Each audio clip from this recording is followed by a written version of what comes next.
Welcome Zo Video Edits.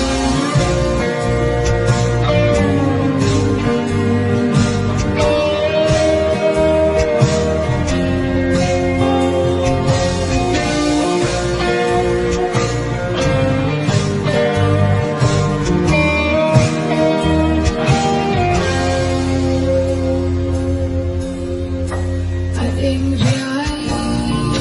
cho kênh Ghiền Mì Gõ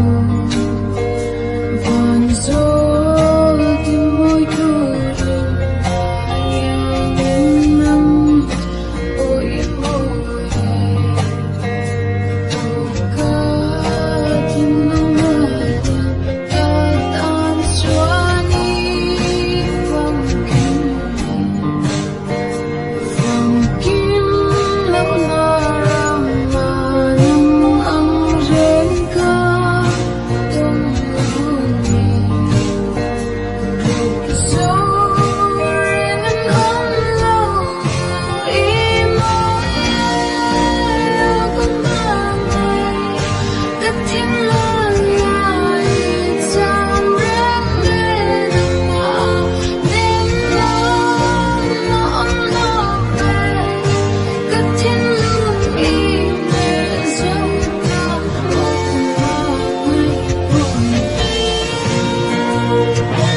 sol mui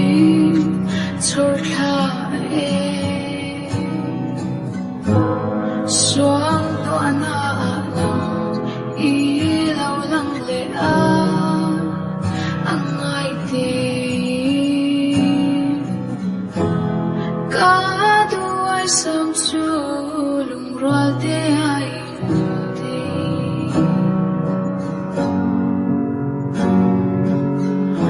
ma se ka ban phak lo van sang le ni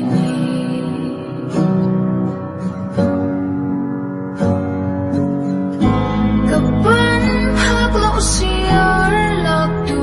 mi ka par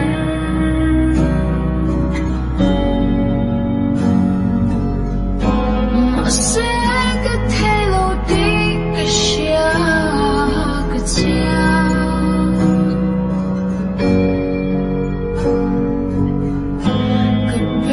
say na ti hian min kyan san to mai se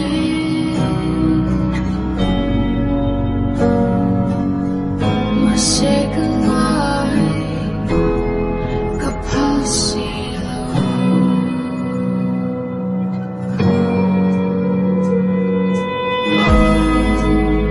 nam zung siar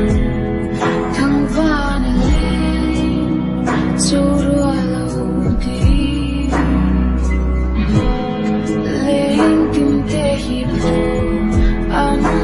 ai sa chu nang ma ini ma se hai ka shia ki ro zong le